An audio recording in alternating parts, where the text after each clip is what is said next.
The world has figured out many ways to go from 5,000 ideas to 5. But even the most sophisticated companies use the most unsophisticated tools to go from those 5 to 1.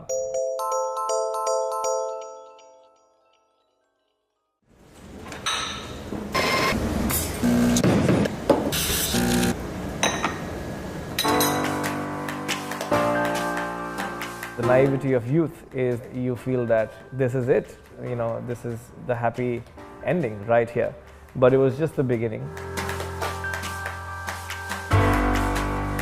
I was born in a town called Faridabad, which is half an hour away from Delhi. I went to Carleton College, it's a private liberal arts college in Minnesota, and ended up interning at Goldman Sachs, where I got an offer and I came to New York at the age of 22. I realized soon, while it was a great firm to work for, that I needed other things from life. So I quit in 2009. I left.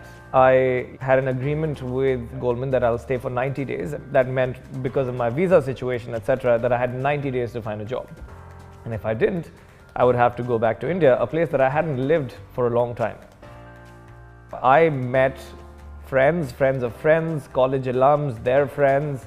I used to meet about 2 to 3 people a day. And so it was difficult. I found a job on the 89th day of the 90-day period. I started working for an innovation strategy consulting firm.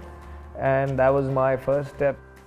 This gentleman, who was a Carleton alum, introduced me to the chairman of NeuroInsight, which was not yet in America. It was an Australian company. And the chairman actually was pretty amused at the idea that someone was recommending a 25-year-old kid to be a CEO with no experience. And at the end of a 2-hour meeting, he shook my hand and said, "Well, you are my CEO. I can see why people said the things that they said about you." NeuroInsight is a neuromarketing company. We own a patented technology that allows us to see how your brain reacts to any kind of marketing stimulus. Welcome to NeuroInsight, welcome to our offices. We're actually going to be measuring the electrical activity on the surface of your brain to get a sense of what you like, dislike, and pay attention to in real time. People don't even know how and why they make decisions the way they do, because the past 100 years of neuroscience will tell you that most of the decision making takes place in the subconscious. We pull in data for the entire cell size of about 50 people, so we have statistical significance, and we look at how that entire group reacted to this ad, and then we can go back and say, hey, by the way, your messaging actually works, but your branding message comes at a time when people have already switched off. So it does 2 things. It is diagnostic, so we actually can tell people what to do with their ads and optimize them, and it's predictive. It can predict market success. Cheers. Cheers. Okay, so the topic for our Philosophy Friday discussion today is the difficulty of being good. Philosophy Friday is something that we've had for a long time.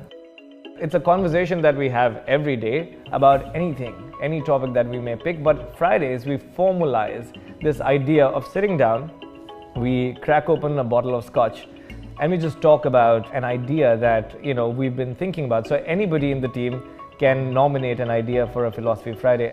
While it may have a direct impact on business or not, these are the kind of discussions we like to have. When I was younger, my definition of success was different. It was around wealth creation. Luckily, I flipped a switch a few years ago where the more wasn't around accumulating more material things. The more for me is about excellence, doing things to the best of my ability and taking them to limits that no one else has gone to before. What do I want to do next? I would not give you an industry or a role. I just make this constant promise to myself that I will continue to explore things in the best possible manner every way I can.